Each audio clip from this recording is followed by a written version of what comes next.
రైతు రుణమాఫీ పూర్తయిన వెంటనే రైతు భరోసా కింద పెట్టుబడి సాయాన్ని రైతులకు అందించాలనుకుంటోంది రాష్ట్ర ప్రభుత్వం.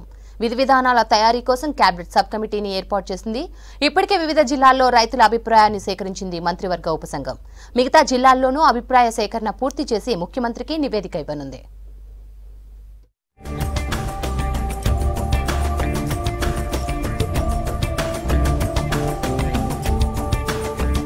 గత ప్రభుత్వంలో రైతు బంధు పేరిట అనేక అక్రమాలు జరిగాయని ఆరోపించింది కాంగ్రెస్. అధికారంలోకి వచ్చాక అర్హులైన రైతులకు పెట్టుబడి సాయంగా రైతు భరోసా అందిస్తామని ఎన్నికల మేనిఫెస్టోలో ప్రకటించింది హస్తం పార్టీ. గత ప్రభుత్వం ఇచ్చిన ఎకరాకు 10,000కు అదనంగా మరో 5,000 కలిపి 15,000 ఇస్తామని హామీ ఇచ్చింది.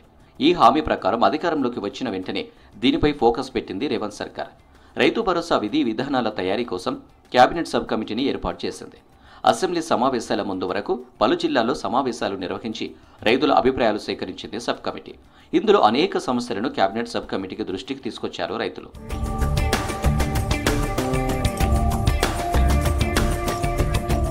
పది ఎకరాల వరకు ఉన్న వారికే రైతు భరోసా ఇవ్వాలని సబ్ కమిటీకి సూచించారు రైతులు.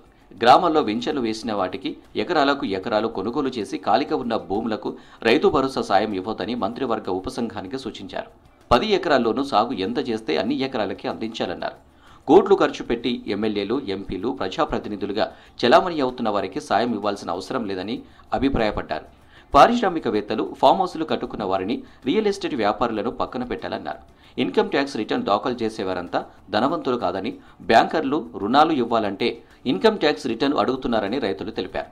ట్యాక్స్ ఫైల్ చేసే వారిలో పేదవారు ఉన్నారన్నారు.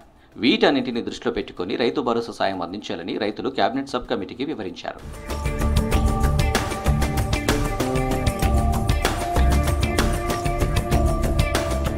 కౌలు రైతులకు రైతు భరోసా ఇవ్వడం సర్కారుకు సవాల్గా మారింది. కౌలు రైతులకు రైతు భరోసా ఇవ్వొద్దని కొందరు రైతులు అభిప్రాయపడుతున్నారు.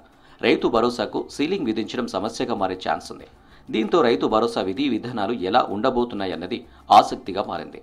మిగతా జిల్లాల్లోనూ అభిప్రాయ సేకరణ పూర్తి చేసి ముఖ్యమంత్రికి నివేదిక ఇవ్వనుంది కేబినెట్ సబ్ కమిటీ.